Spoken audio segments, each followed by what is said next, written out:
Hello guys, welcome to this video where I'm going to explain you the four most important aspects that you should review when you are reviewing, that you should consider when you are reviewing an intercompany service agreement, which you might have received from your client, right? So these are the most four important aspects. But before we go to that, I would request you to subscribe to our YouTube channel, The Learning CA, where we keep providing this informative content, where we keep posting such informative content, which is exclusively for tax professionals and CAs. The content revolves around the aspects such as international tax, FEMA, and transfer pricing. So I would request you to subscribe to this channel so that you get the regular content on this aspects. You can also see our previous contents. Also, I'm coming with a TP workshop on this Sunday. In case if you wish to learn transfer pricing from me, you can also enroll yourself into that particular workshop and you can understand that how being a chartered accountant, you can, or being a tax professional, you can provide that services to your MNC clients. That's an awesome workshop which I'm conducting on Sunday. We have already conducted 7 webinars on that particular part. That is the introductory part. Now it's a 3 hours full workshop.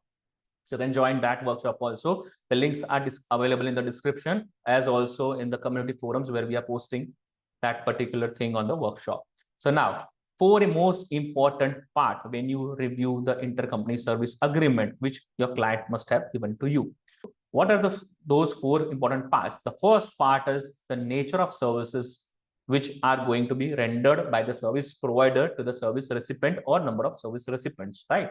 So the nature of services is the most important thing. It should be clearly stated in the agreement. What are the type of services? If it is possible, you can also include the entire scope in a separate annexure to that agreement, or particular in that particular clause only, you can just mention that entire scope. But you have to review that and you need to understand that nature of services have been explained well under that agreement. So that is the first and most important thing. Also, as an add-on, let me just tell you, apart from nature of services also, you need to also review that what is the reason for which the service provider has been engaged. What are the capabilities of service provider for which it has been engaged by the service recipient or service recipients to render that services. So that is the first and foremost, the most important point that you should always check as a tax consultant. The second most important point is the remuneration model.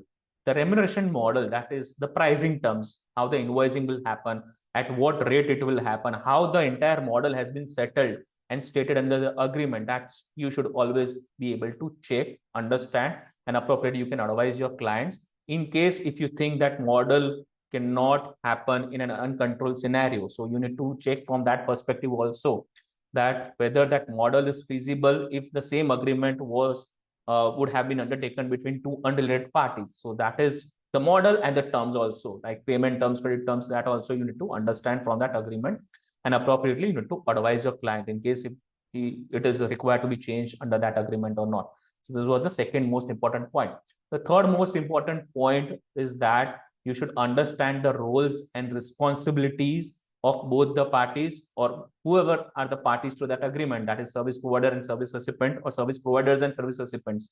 So whoever are the parties, their roles and responsibilities should be clearly defined under that agreement. So what type of instruction will be flowing from service recipient to service provider, how service provider is liable in case of any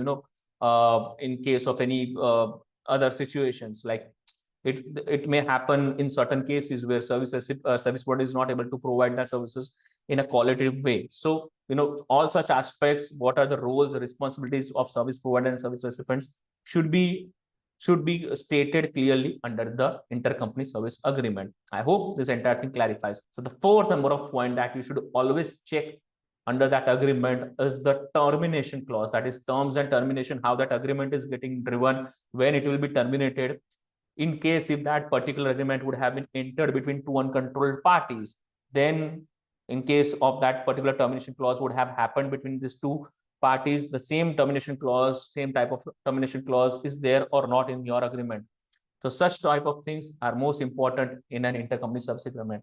I hope this entire video has provided you certain information on how to review that intercompany service agreement. In case if you wish to learn more on this aspect, we are already conducting one workshop on transfer pricing, so you can join that. You can register on that workshop and you can learn transfer pricing from me.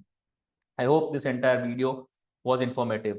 Thank you for seeing this video, and please subscribe to our channel, The Learning CA, where we provide such informative content.